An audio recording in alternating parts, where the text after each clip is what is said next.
You referred to this at the whole scenario as becoming stuck. So it's that we've had groups withdrawn from the stakeholder forum, and really nothing much appears to have moved on. I don't know what's going on in the background with the department, and we can hear from them. Could I ask, and for any of you who wants to pick it up, what needs to happen to unstick this situation so we can move forward? Because it's we had reached a point towards the end of the previous mandate, I think, where there was an agreed roadmap to navigate this, really, as you set out, Rachel. So how do we unstick this? I think you have to work from a shared understanding.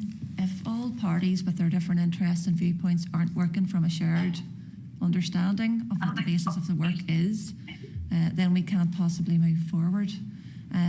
We entered the task and finish group in December 2024 with the basis of our shared understanding that the department had done its own review after the NICCY report had come out, and there was a set of recommendations within that review, which included changing the legislation, putting out statutory guidance, and there's a range of different recommendations there. So we went into it with that shared understanding.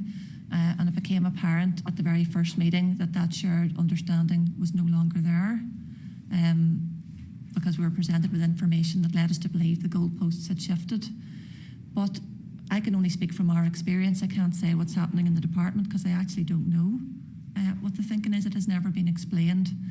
And the outworkings of that have been the Children's Law Centre and NICCY will always want to collaborate and work with departments and work with ministers and civil servants and work with parents and speak to everybody and try to get issues sorted out for children, as you all do as well.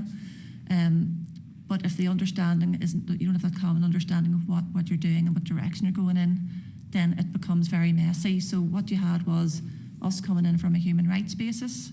The department changed tact, but without explaining why, and that still hasn't been explained.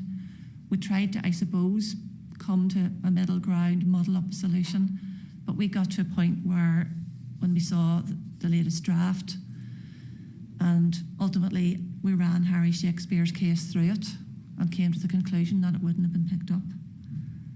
I spent many hours looking at it, trying to think, could we rejig it? Could we make suggestions? Is there anything more that we could suggest that we haven't already suggested?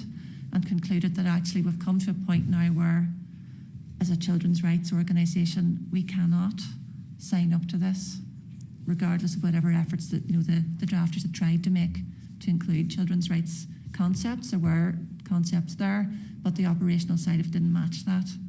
So, to my mind, we need to ask the question: what has happened since Minister McElveen endorsed the department's own review report and recommendations?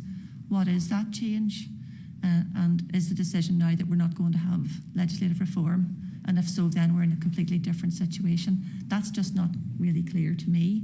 Chris, maybe you feel the same?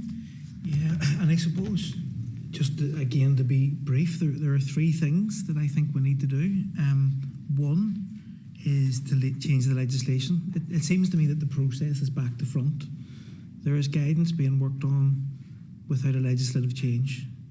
The second thing, referring to the guidance needs revised. I think we're all recognising that, with a more consistent approach, reinforcing that the use of restrictive practice is a last resort.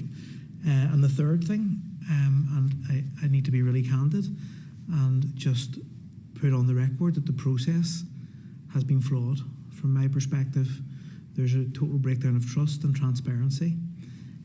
So, there are conversations happening, but there's a total lack of transparency there. And from my perspective, advice that we have given and continued to give is not reflective in any draft guidance or documentation that we have seen. So they would be my three key asks in terms of what needs to change to get this back on track.